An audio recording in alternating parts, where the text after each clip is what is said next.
Hi, so this is my H6 video where I walk through the problem. So basically in my problem there's a 1 meter by 3 meter by 11 meter long beam, and the beam is centered along the z-axis. So it's also centered along the origin of the y and x plane.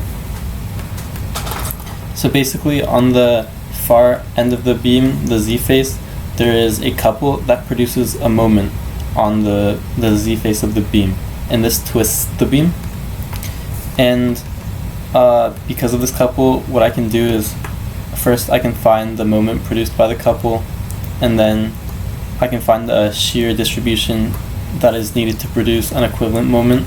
So like basically a shear distribution that has the same moment produced as the couple. And finally I'll find the magnitude of the displacement of this vertice right there using Maple and Flex PDE. So then to calculate the moment produced by the couple, I used Maple. So in Maple I first defined all of the material properties. I've got the Young's modulus, the shear modulus, etc. And I also have the dimensions of the beam right there. And then to calculate the moment, what I did was I multiplied the distance between the two forces in the couple, which are 4 meters apart, and then I multiplied that by the force of each force, which is 3,000 newtons, and I got a moment of 12,000 kilonewtons, or 12,000 newton meters. So for the next part of the problem, I basically have to get the equivalent shear distribution needed to make the moment that's equivalent to the moment produced by the couple in our problem. So to do that, we use these formulas. So the first one is the torque on the z-face in the y direction is equal to the negative of the moment over the integral of RC squared integrated across the area of the cross section multiplied by x minus x bar. And then for the torque on the z-face in the x direction, it's the same, except there's no negative, and it's multiplied by y minus y bar rather than x minus x bar. And in our case, we don't really need x bar because it's already centered across the origin, so that's not really important. So x bar and y bar will be 0. So in Maple, what I did was I first calculated RC, and I also calculated the area, but that's actually not important at all.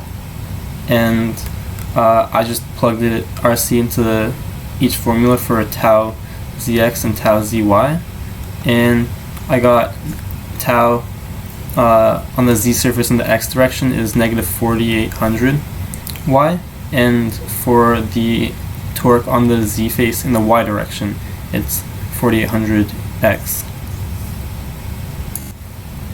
And then for the final part of the question, to find the displacement of the top right corner, I first found the torsion constant, which was around 0.789, and then using that I found the d theta by dz, and then using that again I found the theta per meter by integrating the d theta by dz from 0 to z, and since z doesn't have a value right there, I subbed z equals 11 to get the angle or the theta at the end of the beam where z is equal to 11 meters.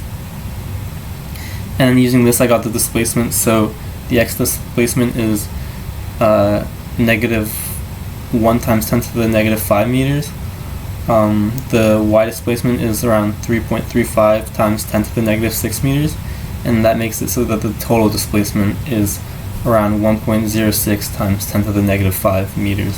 So finally, for the Flex PDE, what I did was I basically copied over the values from Maple, so you've got the dimensions, the material properties, etc. And then when I run the code, give it a second, you can kind of see how the beam bends right there. And then for the summary, you can see the displacements, which agree with the Maple values to, I would say, a significant degree.